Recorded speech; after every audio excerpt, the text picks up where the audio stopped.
میں ایک بات بتاتا ہوں، پچھلے زمانے کی ایک بات ہے کہ ایک پرہیزگار شخص تھے، متقی تھے بنی اسرائیل میں، ایک خاتون جو فحش کاموں میں ملوث رہتی تھی، طوائف تھی یا جیسی بھی، وہ آئی اس عابد کے پاس، یہ پرہیزگار شخص تھا۔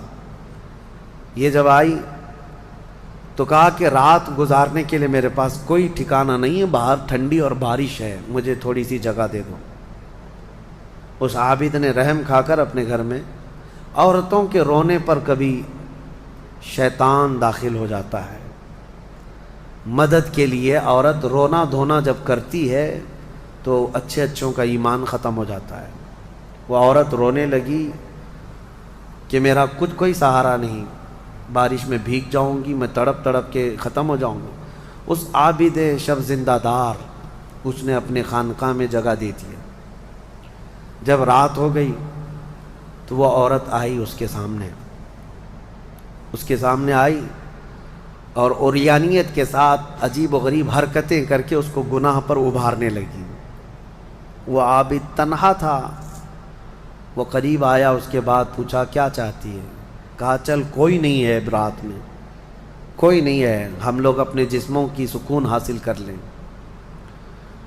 اس عابد نے کہا کہ ٹھیک ہے، میں اس سے پہلے تھوڑی دیر میں بھی آتا ہوں، خواہش ہے تیرے ساتھ آ جاتا ہوں، سوتا ہوں، لیکن اس سے پہلے میں دیکھتا ہوں۔ اس نے کیا کیا، گھر میں جو چراغ جل رہا تھا، بہت اس وقت مشعل جلائے جاتے تھے، کرنٹ تو نہیں، لائٹ نہیں، مشعل جو جلائے جاتے تھے، اس نے وہ مشعل کو قریب کیا، پہلے اس میں اپنی انگلی لگایا تو چمڑی جل گئی، ہاتھ جھٹکنے لگا۔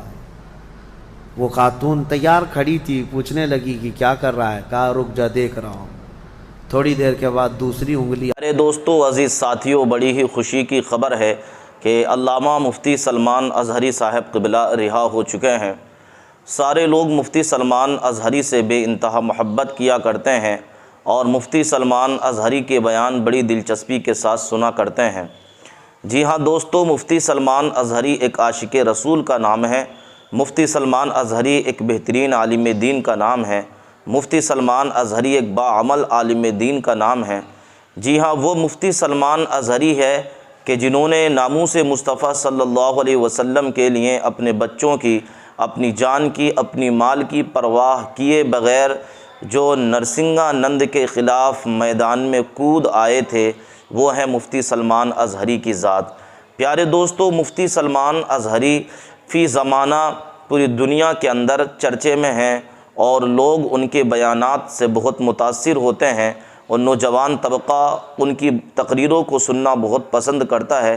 آئیے میں ایک تقریر آپ لوگوں کو سنانے کے لیے جا رہا ہوں مفتی صاحب کی، اس تقریر کو آپ لوگ ذرا مکمل سماعت کیجیے۔ ایک خاتون جو فحش کاموں میں ملوث رہتی تھی، طوائف تھی یا جیسی بھی، وہ آئی اس عابد کے پاس، یہ پرہیزگار شخص تھا۔ یہ جب آئی تو کہا کہ رات گزارنے کے لیے میرے پاس کوئی ٹھکانہ نہیں ہے، باہر ٹھنڈی اور بارش ہے، مجھے تھوڑی سی جگہ دے دو۔ اس عابد نے رحم کھا کر اپنے گھر میں عورتوں کے رونے پر کبھی شیطان داخل ہو جاتا ہے۔ مدد کے لیے عورت رونا دھونا جب کرتی ہے تو اچھوں کا ایمان ختم ہو جاتا ہے۔ وہ عورت رونے لگی کہ میرا کچھ کوئی سہارا نہیں، بارش میں بھیگ جاؤں گی، میں تڑپ تڑپ کے ختم ہو جاؤں گی۔ اس عابد شب زندہ دار اس نے اپنے خانقاہ میں جگہ دی تھی۔ جب رات ہو گئی تو وہ عورت آئی اس کے سامنے آئی اور عریانیت کے ساتھ عجیب و غریب حرکتیں کر کے اس کو گناہ پر ابھارنے لگی۔ وہ عابد تنہا تھا، وہ قریب آیا، اس کے بعد پوچھا کیا چاہتی ہے؟ کہا چل کوئی نہیں ہے، رات میں کوئی نہیں ہے، ہم لوگ اپنے جسموں کی سکون حاصل کر لیں۔ اس عابد نے کہا کہ ٹھیک ہے، میں اس سے پہلے تھوڑی دیر میں بھی آتا ہوں، خواہش ہے تیرے ساتھ آ جاتا ہوں، سوتا ہوں، لیکن اس سے پہلے میں دیکھتا ہوں۔ اس نے کیا کیا، گھر میں جو چراغ جل رہا تھا، بہت اس وقت مشعل جلائے جاتے تھے، کرنٹ تو نہیں، لائٹ نہیں، مشعل جو جلائے جاتے تھے، اس نے وہ مشعل کو قریب کیا، پہلے اس میں اپنی انگلی لگایا تو چمڑی جل گئی، ہاتھ جھٹکنے لگا۔ وہ خاتون تیار کھڑی تھی، پوچھنے لگی کہ کیا کر رہا ہے؟ کہا رک جا دیکھ رہا ہوں۔ تھوڑی دیر کے بعد دوسری انگلی آگ میں لگایا، چمڑی جل گئی۔ پھر اس کے بعد وہ اسی طرح جلاتا رہا انگلی کو۔ اس خاتون نے پوچھا کہ کیا کر رہے ہو تم؟ اس عابد نے کہا میں دیکھ رہا ہوں، اس آگ کو میں برداشت کر سکتا ہوں تو پھر ٹھیک ہے، میں یہاں مزے بھی کر لوں گا، اس لیے کہ جہنم کی آگ اس سے 70 گنا زیادہ تیز ہے، میں نے سنا ہے۔ دیکھ رہا ہوں کہ یہاں کی آگ میں برداشت کر پاتا ہوں۔ 2 انگلیاں سامنے کیا، 3 انگلیاں کیا، 4 انگلیاں جب مشعل میں لگایا تو پورا چمڑا جل کر کے صرف انگلیوں کی ہڈیاں کالی ہو کر رہ گئی، ہاتھ پورا چمڑا لٹک گیا، پورا ختم ہو گیا، ہاتھ پورا جلا رہ گیا۔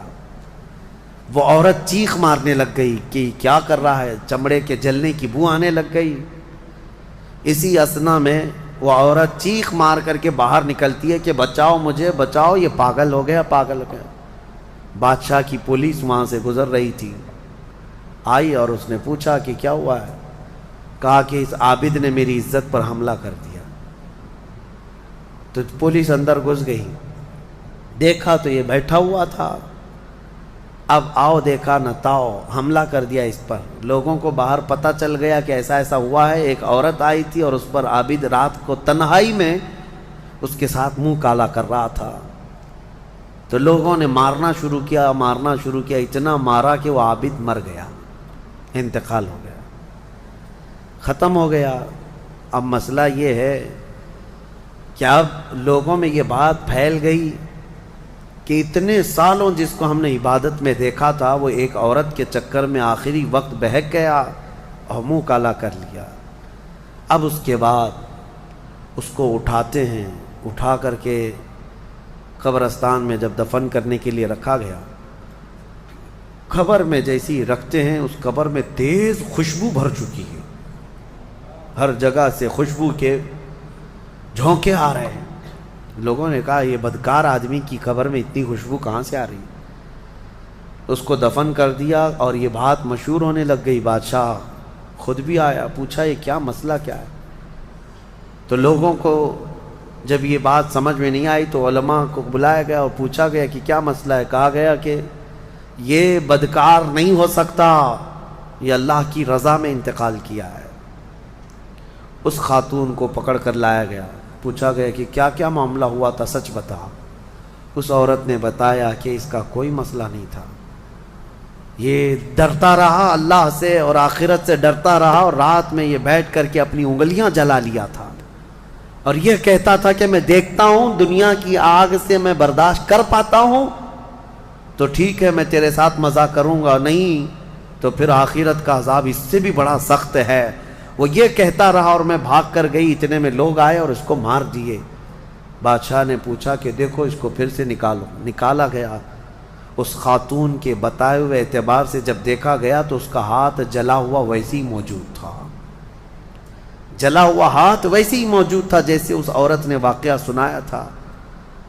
پھر لوگوں نے بہت توبہ کی کہ اس کو مارنے کا کیا گناہ تھا، اس کا جرم تھا، لیکن بہرحال وہ شہید تھا۔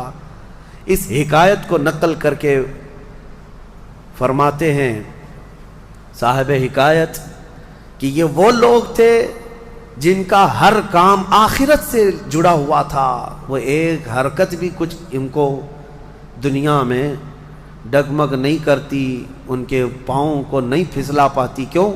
وہ ڈرتے اس بات سے تھے کہ آخرت میں کیا ہوگا، آخرت میں کیا ہوگا۔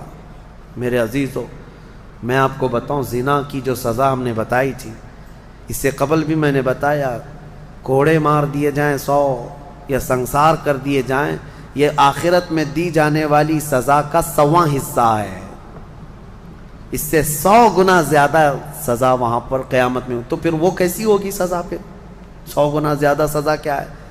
اسی لیے فرمایا گیا جہنم کا ہلکا عذاب۔ پوچھا گیا حضور سے سب سے کم عذاب کیا ہوگا؟ سب سے کم کسی کو عذاب دیا جائے گا اگر دوزخ میں تو کیا ہوگا؟ فرمایا گیا کہ اس کو آگ کی جوتیاں پہنائی جائیں گی جس کی گرمی سے اس کا بھیجا پک کر کے ابل رہا ہوگا۔ یہ سب سے ہلکا عذاب ہے دوزخ کا۔ پھر جہاں اللہ نے عذاب علیم کہا، عذاب عظیم کہا، عذاب مہین کہا، دردناک عذاب، بڑا عذاب، ذلت والا عذاب، تو پھر وہ کیسا ہوگا؟ بہرحال خلاصہ کلام میرا یہ ہے، آج ہم نے تلاوت میں یہی پایا کہ اے لوگو تم آخرت کے تصور پہ جیتے رہو، دنیا فانی ہے۔ عزیز ساتھیوں، ابھی آپ لوگ مفتی سلمان اظہری صاحب قبلہ کی تقریر سن رہے تھے۔ اپنی تقریر کے ذریعے وہ لوگوں کو نصیحت کر رہے تھے اور فرما رہے تھے، اے نوجوانوں، اپنی زندگی مصطفیٰ جان رحمت کے نام پر قربان کیجئے، اپنا سب کچھ پیارے مصطفیٰ صلی اللہ علیہ وسلم کے نام کر دیجئے، آپ رسول کے ہو جائیے، پھر دیکھنا کہ ساری دنیا آپ کی مطیع و فرما بردار ہو جائے گی۔ آپ اللہ کے نبی صلی اللہ علیہ وسلم سے محبت کرنے لگیے، ساری کائنات، ساری مخلوق اب سے آپ سے محبت کرنے لگے گی۔